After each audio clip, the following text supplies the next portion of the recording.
Hai, namaku Bella dari podcast Nuraga. Tempatmu menuangkan isi hati.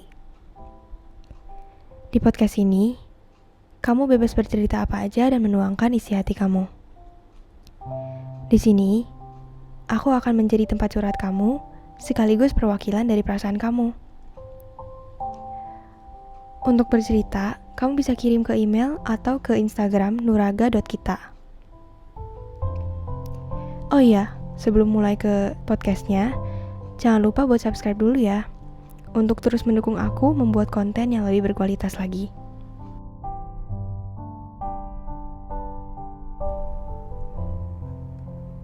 Untuk episode kali ini, sesuai dengan judulnya ya, mungkin kalian udah tahu ini bakal bahas tentang apa.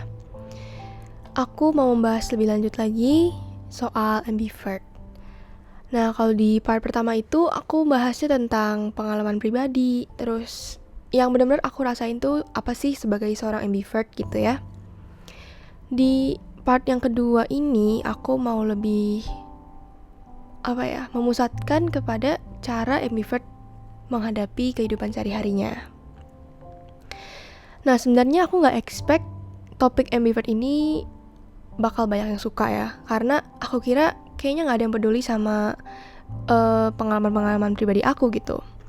Tapi ternyata banyak banget yang suka dan banyak juga yang komen kalau mereka juga merasakan hal yang sama. Nah, buat teman-teman yang belum dengerin part pertamanya dan kalian gak tahu ambivert itu apa, kalian bisa langsung dengerin part yang pertama di pojok kanan atas, atau nanti aku bakal taruh di description box-nya.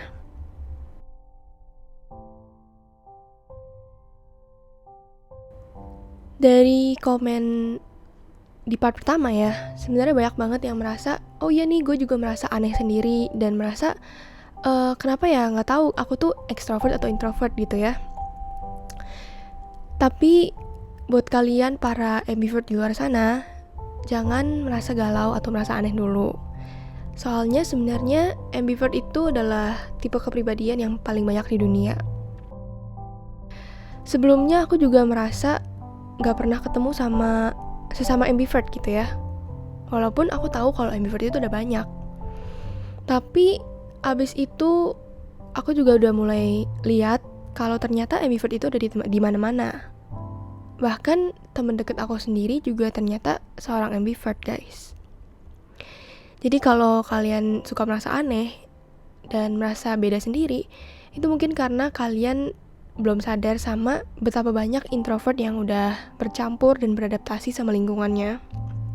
Dan mungkin gak kelihatan gitu dari mata kalian. Terus kalau menurut kalian, apa sih efek dari pandemi ini? Karena kan kita gak bisa ketemu sama teman-teman dan lain-lainnya. Menurut kalian apa yang berubah dari diri kalian sebagai seorang ambivert? Apakah mungkin jadi lebih kesepian dan pengen ketemu sama orang atau gimana? Boleh kalian tulis di komen ya. Kalau buat aku sendiri, aku jadi cenderung lebih nyaman sendiri, walaupun ya pasti rasanya bosen dan kesepian juga gitu. Dan pastinya akan lebih menjadi introvert daripada sebelum-sebelumnya. Lebih introvert ini yang aku maksud adalah bukan berarti jadinya gak bisa bersosialisasi ya, tapi banyak banget yang mikir kalau ekstrovert itu pasti bawel. Dan sebaliknya introvert itu adalah orang yang pemalu. Padahal sebenarnya bisa aja orang introvert itu orang yang cukup aktif di kalangan kalian, dan bisa aja orang ekstrovert malah sebenarnya nggak terlalu kelihatan ekstrovert banget gitu. Karena sebenarnya ekstrovert dan introvert itu bedanya cuman cara mereka mendapatkan energi di situasi-situasi yang berbeda. Kalau misalnya ekstrovert akan mendapatkan energi ketika dia di sekitar orang lain. Tapi kalau introvert dia lebih mendapatkan energi ketika dia sendiri. Jadi itu sih sebenarnya yang membuat orang-orang tuh bingung, dan juga miskonsepsinya tuh di situ. Kalau misalnya orang introvert itu selalu pemalu dan juga ekstrovert itu selalu berisik. Padahal enggak ya teman-teman. Nah, mungkin sekarang aku langsung bahas aja tentang cara dan sikap ambivert di kehidupan sehari-hari. Dalam dunia pertemanan dulu kali ya, yang simple-simple dulu nih. Ambivert itu adalah sosok pendengar yang baik sekaligus juga pembicara yang baik. Soalnya ambivert itu tahu kapan dia harus berkomentar dan juga kapan harus mendengarkan. Kayak yang aku ceritain di part pertama, ketika aku lagi berada di teman-teman yang lebih ekstrovert, aku biasanya dengerin aja gitu karena mereka yang lebih suka ngomong. Tapi kalau misalnya berada di teman-teman yang lebih suka diam, lebih suka lebih introvert gitu ya, aku bakal lebih banyak ngomong dibandingkan teman-teman yang introvert itu. Ambivert juga pasti bisa menempatkan dirinya di berbagai situasi. Kayak kalau misalnya teman-temannya itu lagi pada heboh, ya dia juga bisa ikutan menjadi orang yang heboh. Dan dia bisa mengekspresikan sifat uniknya yang gak pernah terlihat saat keintrovertannya lagi mendominasi. Terus di sisi lain, ambivert juga sebenarnya bisa merasa lelah dengan semua kehebohan yang ada di sekitar dia, yang bikin dia merasa kewalahan. Terus efeknya apa, Kak? Nah, efeknya entah dia menjadi mager buat ketemuan atau enggak, ya capek secara fisik gitu. Nah, kalau kalian mungkin pernah merasa capek di tengah-tengah ketemuan sama temen, cara yang bisa kalian lakukan untuk menghilangkan atau mengurangi rasa capeknya itu adalah dengan menjadi diri sendiri aja. Kadang itu ambivert emang bisa menyesuaikan diri ya, tapi kadang secara gak sadar dia jadi pengen menyamakan level energinya dengan orang lain. Apalagi kalau misalnya di sekitarnya adalah teman-teman yang heboh banget. Itu pasti bisa bikin entah orang ambivert atau introvert jadi merasa capek. Nah, jadi kalau misalnya kalian merasa lelah, kalian juga perlu bilang ke teman kalian kalau misalnya merasa capek dan bisa juga break sebentar buat memulihkan energi itu.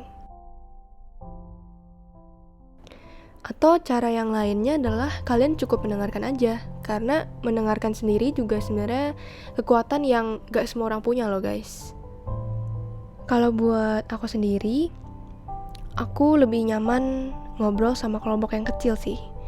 Sekitar mungkin 4-5 orang, walaupun kadang itu kalau rombongan atau berbanyakan itu lebih seru gitu.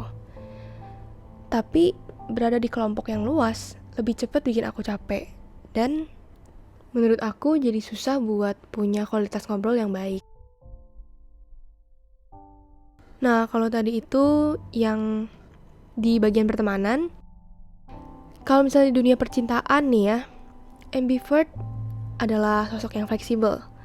Jadi dia gak masalah ketika pasangannya ngajak dia ke tempat yang sepi atau juga rame. Dan karena dia suka ganti-ganti mood, dia bisa mengerti kalau pasangannya juga butuh waktu sendiri. Dan sebaliknya, dia bisa menyesuaikan diri sama apa yang pasangannya mau. Terus kalau misalnya ambivert ketemu sama teman atau orang baru, mungkin ambivert butuh waktu buat merasa nyaman dan terbuka sama orang itu.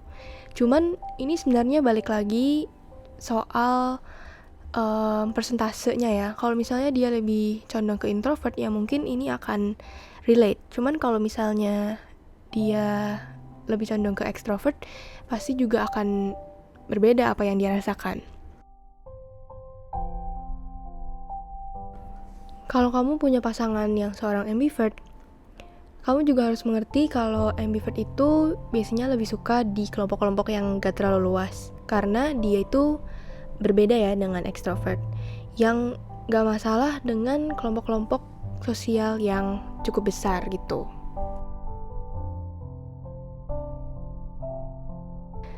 Terus kalau sekarang ngomongin soal pekerjaannya nih, apa sih pekerjaan yang cocok buat ambivert? Sebenarnya ambivert itu bisa bekerja di lapangan yang ketemu orang maupun yang gak ketemu orang banyak, misalnya kayak teknik dan lain-lainnya. Dan yang banyak aku temuin di internet itu sebenarnya ternyata sales guys, karena ambivert itu bisa menginfluence pembeli dengan cara introvert atau dengan cara yang extrovert. Jadinya itu yang bikin orang-orang ambivert tuh cocok jadi sales katanya. Nah, mungkin segitu aja tentang ciri-ciri ambivert, terus juga apa yang ambivert lakukan dan sikapnya di kehidupan sehari-hari. Buat kalian semua yang punya pengalaman pribadi lain, atau mungkin kalian gak setuju nih sama apa yang aku bilang dari tadi, kalian bisa komen di bawah supaya aku juga bisa tahu nih teman-teman tuh gimana sih pendapat kalian gitu.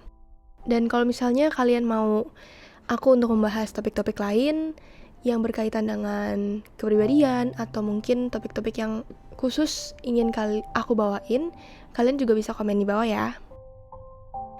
Salam aku, Bella. Semoga harimu menyenangkan.